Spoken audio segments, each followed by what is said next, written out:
Hi guys, my name is Ila and welcome back to Her Fab Way.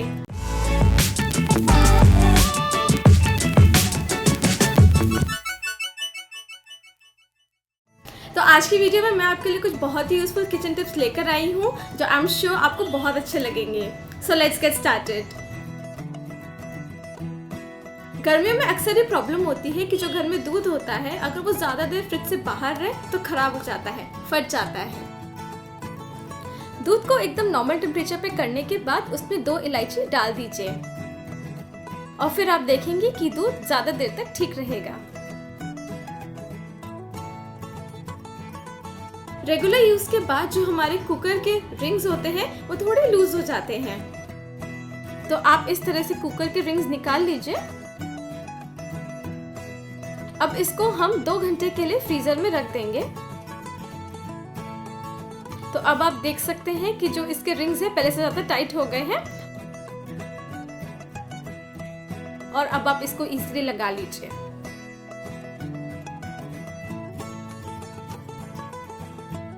हम सभी लोगों को खाने के साथ पापड़ का बड़ा शौक होता है, लेकिन आपने कभी ध्यान दिया है कि ये पापड़ भी अगर ठीक से ना रखे जाए तो खराब हो सकते हैं. मैंने इस बॉक्स में पापड़ रखे हुए हैं. अब आप किसी भी कपड़े में थोड़ी सी मेथी के दाने रख लीजिए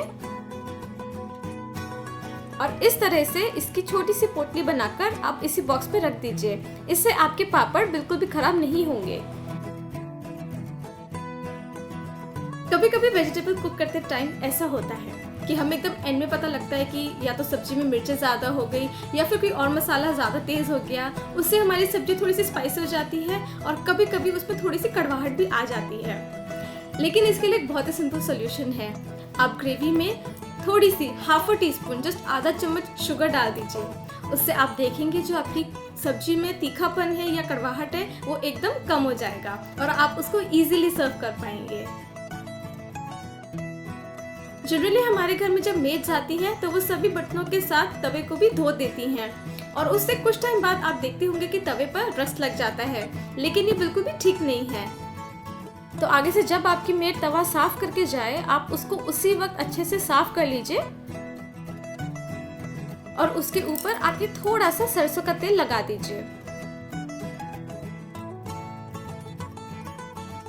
इससे आपके तवे पर रस्ट नहीं लगेगा और उसकी लाइफ भी बढ़ जाएगी.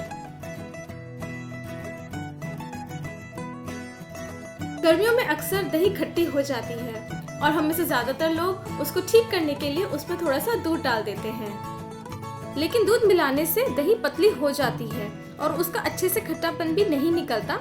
इसके लिए सबसे पहले जरूरी है कि आप इसके अंदर जो ये एक्स्ट्रा वाटर है इसको निकाल दीजिए और इसको निकालने के बाद ही इसमें दूध ऐड करिए.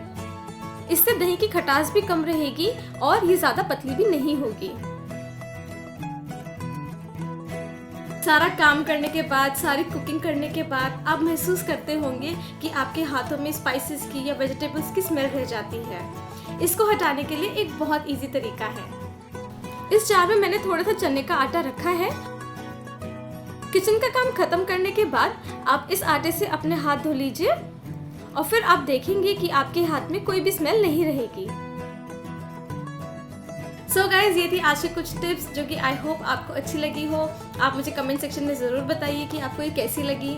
अगर आपको ये वीडियो अच्छी लगी तो ज़रूर इसको लाइक करिए और ऐसी बहुत सारे इंटरेस्टिंग वीडियोस के लिए ज़रूर हमारे चैनल को सब्सक्राइब करिए. बाकी अपडेट्स के लिए आप हमको फेसबुक और इंस्टाग्राम पे भी फॉलो कर सकते हैं. Stay tune and see you soon at her fab way. Bye.